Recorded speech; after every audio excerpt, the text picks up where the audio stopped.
দুর্নীতি দমন কমিশনের প্রধান কার্যালয়ের এনফোর্সমেন্ট ইউনিটের নির্দেশে আমরা এই সিলেটের ভোলাগঞ্জ এই সাদা পাথর এলাকায় একটা অভিযানে এসেছি। ভোলাগঞ্জে লুটপাট হওয়া পাথর উদ্ধারে মাঠে নামছে দুদক।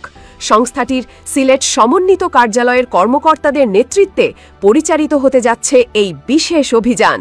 ১৩ আগস্ট বুধবার দুদকের সহকারী পরিচালক তানজির আহমেদ সংবাদ মাধ্যমকে এ তথ্যটি নিশ্চিত করেছেন।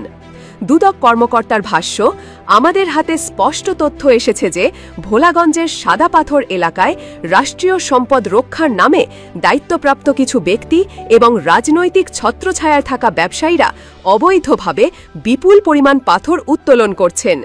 এর ফলে একদিকে সরকার রাজস্ব হারাচ্ছে, অন্যদিকে প্রকৃতি ও পরিবেশের ওপর মারাত্মক ক্ষতিকর প্রভাব পড়ছে।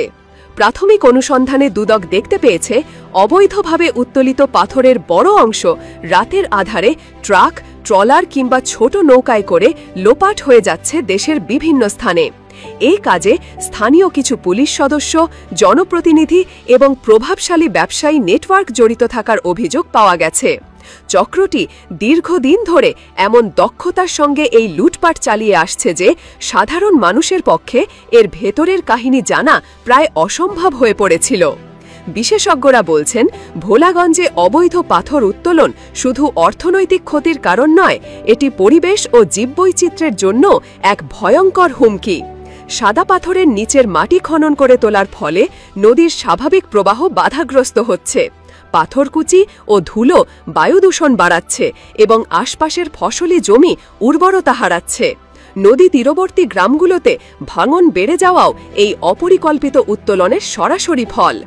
স্থানীয়দের অভিযোগ, এই চক্রকে রুখতে প্রশাসন বহুবার প্রতিশ্রুতি দিলেও বাস্তবে তেমন কোনো পদক্ষেপ নেওয়া হয়নি, বরং অনেক সময় প্রভাবশালী মহলের চাপের কাছে নতি স্বীকার করেছে কর্তৃপক্ষ।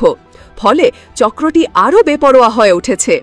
একাধিক সাক্ষ্যের বক্তব্য অনুযায়ী পাথর উত্তোলনের জন্য ব্যবহৃত ভারী যন্ত্রপাতি দিনে প্রকাশ্যে কাজ করলেও আইনশৃঙ্খলা বাহিনীর পক্ষ থেকে তা বন্ধে তেমন উদ্যোগ দেখা যায়নি। দুদকের আসন্ন এই অভিযানকে ঘিরে এলাকায় ইতোমধ্যেই চাঞ্চল্যের সৃষ্টি হয়েছে।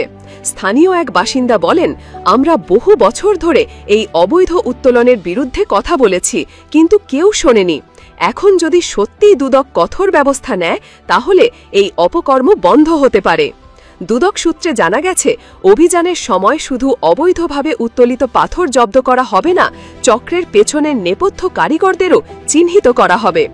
এজন্য স্থানীয় গোয়েন্দা সংস্থা ও পরিবেশ অধিদপ্তরের সহায়তা নেওয়া হবে। অভিযানে ড্রোন ও আধুনিক নজরদারি প্রযুক্তিও ব্যবহার করা হতে পারে, যাতে নদীপথ ও পাহাড়ি এলাকা থেকে পাথর লোপাটের কোনো রুট বাদ না যায়। দুদকের একজন কর্মকর্তা বলেন, আমাদের লক্ষ্য শুধু পাথর উদ্ধারে সীমাবদ্ধ নয়, এই চক্রের আর্থিক লেনদেন, ব্যাংক হিসাব, সম্পদের উৎস সবকিছু খতিয়ে দেখা হবে। প্রমাণ পাওয়া গেলে দায়ীদের বিরুদ্ধে মামলা করা হবে এবং তাদের সম্পত্তি বাজেয়াপ্তের সুপারিশ করা হবে। এখন দেখার বিষয়, দুদকের এই অভিযান সত্যিই কতটা কার্যকর হয় এবং কতটা দীর্ঘস্থায়ী প্রভাব ফেলে। কারণ অতীতে একাধিকবার অভিযান চালানো হলেও কিছুদিন পরই চক্রটির নতুন কৌশলে আবার সক্রিয় হয়ে উঠেছে। তবে এবার দুদক যে কঠোর মনোভাব নিয়েছে, তাতে সাধারণ মানুষের মধ্যে এক ধরনের আশাবাদ দেখা দিয়েছে। ভোলাগঞ্জের সাদা পাথরের সৌন্দর্য বাঁচাতে এবং রাষ্ট্রীয় সম্পদ রক্ষায় যদি এই অভিযান সফল হয়, তবে এটি হবে দুর্নীতি ও প্রভাবশালী চক্রের বিরুদ্ধে এক বড় বিজয়। এখন এলাকার মানুষ, পরিবেশবিদ এবং সচেতন মহল কেবলই অপেক্ষায়, কবে সেই দৃশ্য তারা দেখবে যখন ভোলাগঞ্জের পাথর আর লুটপাটের শিকার হবে না, বরং দেশের